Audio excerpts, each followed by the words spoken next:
शत्रुघ्न साहब, एक सवाल घूम रहा था जहन पे जब आप पिक दे रहे थे, तब से दिमाग में था, मैंने कहा बाद में पूछूंगा।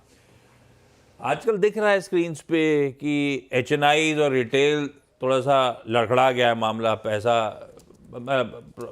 मुनाफा बांध रहे हैं या पोजीशन से एग्जिट कर रहे हैं। क्या फीलर्स मिल रहे हैं आपको? आपके तो एचएनआई क्लाइंटेल है, वो एडिशनल पैसा लेके आ रहे हैं कि शत्रुघ्न साहब पैसा डाल दो, या अभी सबने हाथ खींचना शुरू कर दिया है? तो आशीष जी, जो हमारा एक्सपीरियंस रहा है वो इस मामले में ये रहा है कि अभी हमारे जो इन्वेस्टर्स है वो काफी मैच्योर हो चुके हैं, और हम तो हर गिरावट में जो हमारे इन्वेस्टर्स हैं उनसे हमारी जब बात होती है तो हमने ये देखा कि उनका तो इंटरेस्ट काफी बाजार पे बना हुआ है।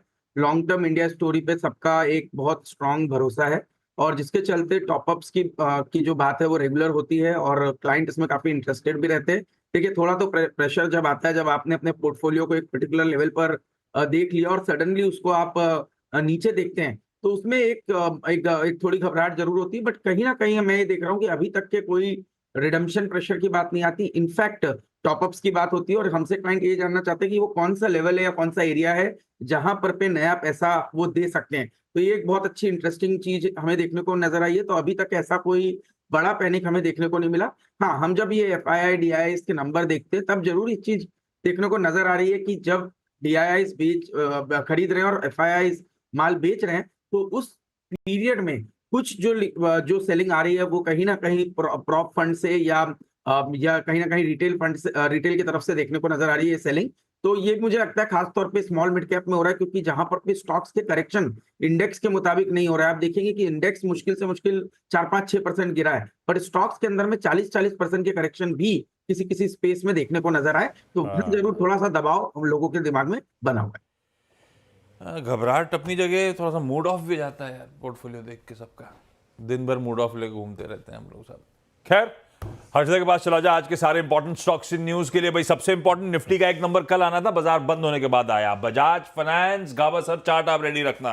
हर्षदा, नंबर्स कैसे लग रहे हैं? अब आशीष, नंबर्स तो ठीक है, लेकिन जो चिंता है वो कंपनी के गाइडेंस से है। कंपनी बेसिकली कह रही है कि देखिए, अब यहाँ से क्रेडिट कॉस्ट थोड़े से बढ़ते हुए दिखाई देंगे, तो FY25 के लिए क्रेडिट कॉस्ट गाइडेंस जो है वो बढ़ा दिया है। अब जो बढ़ाया हुआ गाइडेंस आया है वो 2.05% पर है, जो पहले 1.75 से 1.85% के बीच क्रेडिट कॉस्ट रहना था। ये एक चीज़ नेगेटिव है जो कंपनी आगे के लिए आउटलुक दे रही है। अब आते हैं नंबर्स पर। तो नंबर्स इनफैक्ट आप कह सकते हैं मुनाफे में हमने बढ़त ज़रूर देखी है, लेकिन एक अदर इनकम का फैक्टर है।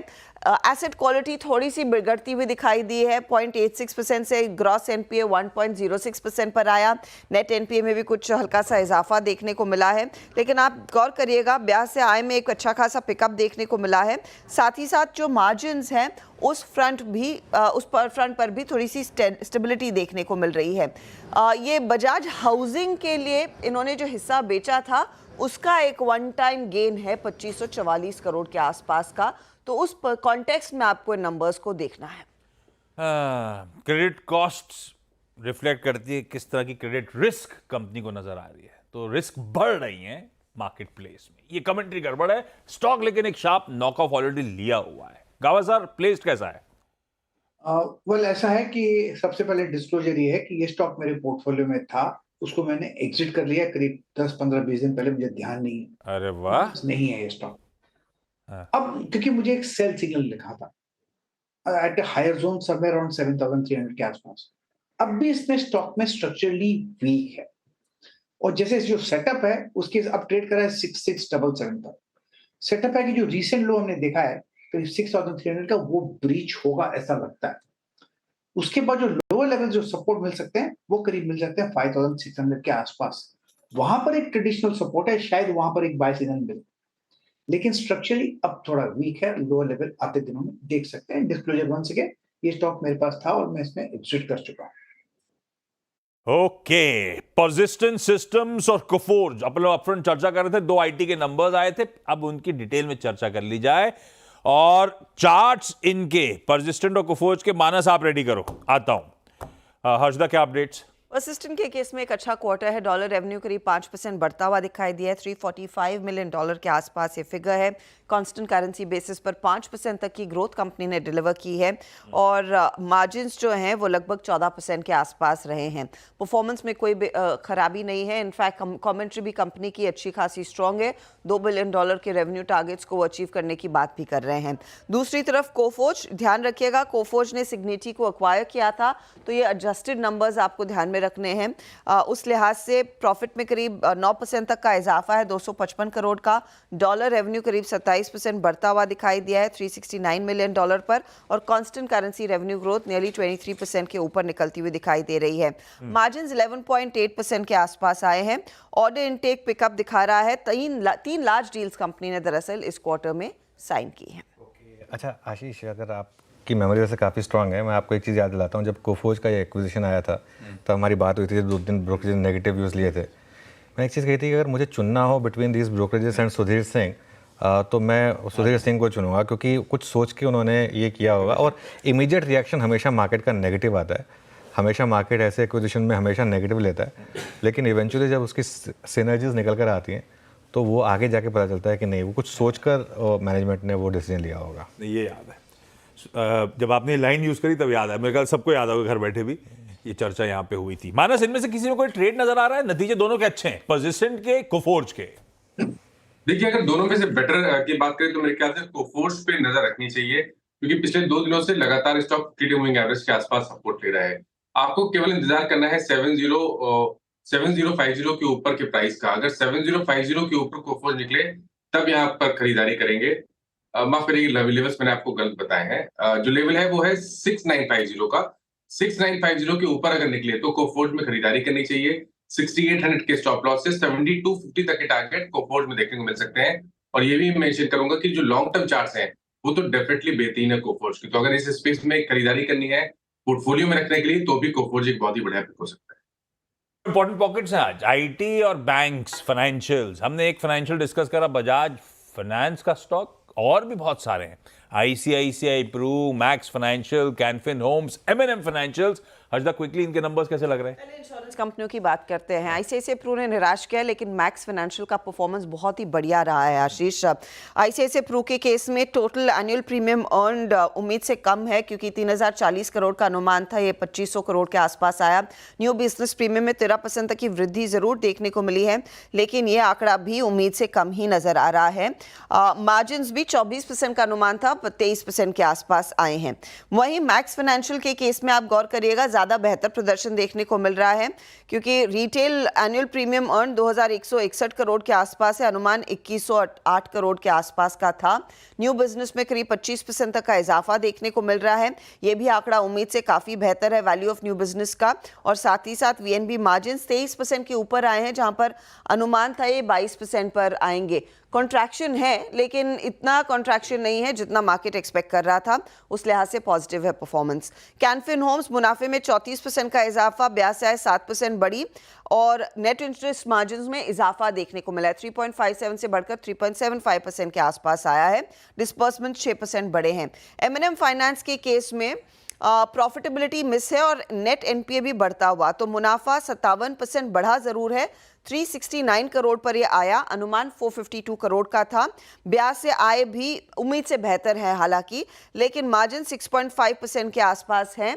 और साथ ही साथ आप गौर करिएगा, यहाँ पर कंपनी कह रही है एसेट क्वालिटी में थोड़ा सा डिटेरिएशन देखने को मिला। इनफैक्ट इन्होंने अपनी गाइडेंस भी खासी बदली है। एनआईएम्स पहले जो FY25 के लिए 7.5% एक्सपेक्टेड था, उसे कॉन्ट्रैक्ट किया है, 6.5 से 6.7 की बात करते हैं।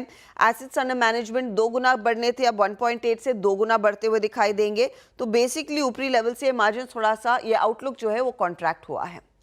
फाइनेंशियल्स के लिए, एनबीएफसी के लिए थोड़ा सा चैलेंजिंग समय आ रहा है, ये बार बार अपफ्रंट बात हाईलाइट हो रही है। खैर,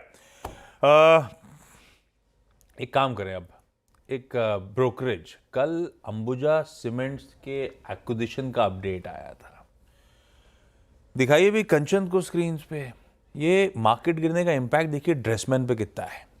हर्षदा लाल में, मुझे लाल में बिठा दिया, कंचन लाल में, सुबह हॉर्मास को लाल में बिठा रखा था। ये हमारे ड्रेसमैन बेचारे इतने परेशान हो चुके हैं कि सबको लाल ही लाल कर दिया उन्होंने। क्या कह रहे हैं भाई अंबुजा सीमेंट पे ब्रोकरेजेस? जी, यहाँ पे ये खरीदारी की राय दी है और ये मान रहे हैं कि यहाँ से करीबन 35 to 38% का अपसाइड देखने को मिल सकता है। लक्ष्य जो दिया गया है वो दिया गया है 760 रुपये का। बेसिकली जो ओरिएंट सीमेंट में कंपनी अंबुजा जो है वो 46.8% की हिस्सेदारी खरीदने जा रही है। अगर इसकी डील वैल्यू देखें तो वो है करीबन 114 रुपये प्रति टन डॉलर की। साथ ही साथ ये जो एक्विजिशन होने वाला है उससे जो इनकी साउथ इंडिया में पकड़ है वो और भी ज़्यादा मजबूत हो सकती है। कैपेसिटी को 2 गुना करने का लक्ष्य बनाया है कंपनी ने। साथ ही साथ इस टाइम पे अगर कैपेसिटी देखी जाए, उनका रिजर्व देखा जाए तो वो है 250 मिलियन टन का, लेकिन इसमें और एडिशन करके कंपनी 140 मिलियन टन की कैपेसिटी को और जोड़ने वाली है। मिड टर्म में हो सकता है कि जो हमें ग्रोथ है वो थोड़ी सी स्लो देखने को मिले, लेकिन जो लॉन्ग टर्म का नजरिया है वो कहीं ना कहीं इंटैक्ट देखने को मिल सकता है। Okay, नमूरा on Ambuja cement. अच्छा, आगे बढ़ने से पहले एक बात करते हैं अब आशीष, मनी कंट्रोल और मनी कंट्रोल प्रो के डबल दिवाली धमाके की। बिजनेस, बाजार, फाइनेंशियल खबरों के लिए मनी कंट्रोल अब नंबर 1 डेस्टिनेशन है। जी हाँ, सितंबर महीने के ताज़ा आंकड़े बताते हैं कि मनी कंट्रोल ने अपनी लीडरशिप को और मजबूत करते हुए अपने निकटतम प्रतिद्वंदी इकोनॉमिक टाइम्स को बड़े मार्जिन से पीछे छोड़ दिया है। मनी कंट्रोल ईटी से करीब 30% बढ़ा है। 53.16 मिलियन यूनिक विजिटर्स के साथ मनी कंट्रोल नंबर 1, जबकि ईटी के पास हैं 41.37 मिलियन, यानी ईटी के मुकाबले करीब 12 मिलियन यूनिक विजिटर्स ज़्यादा। Page views and time spend मामले में भी मनी कंट्रोल ईटी के मुकाबले काफ़ी आगे है। और देश के सबसे बड़े digital news subscription platform money control pro ने भी कमाल किया है।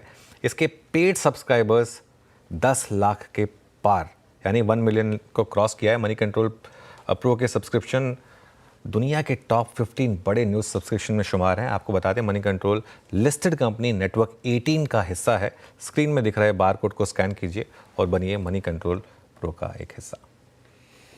गजब कर रखा है हमारी सहयोगी मनी कंट्रोल ने। खैर, उसके कितने एक्सक्लूसिव वगैरह हम इस प्लेटफॉर्म पे आपको सुनाते भी हैं। सबसे पहले आवाज़ पे मिलता है आपको सारी डिटेल्स।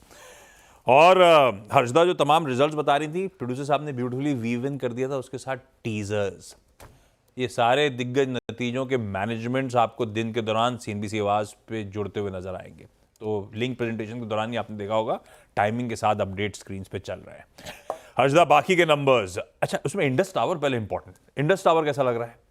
इंडस टावर प्रॉफिटेबिलिटी 71% बढ़ी है, 2223 करोड़ के आसपास फिगर है। रेवेन्यू में 4.5% का इजाफा है। इबिटा 42% बढ़ता हुआ दिखाई दिया आशीष, और साथ ही साथ मार्जिन्स में भी स्केल देखने को मिला है। 48% के मार्जिन 65% के आसपास आ खड़े हुए हैं।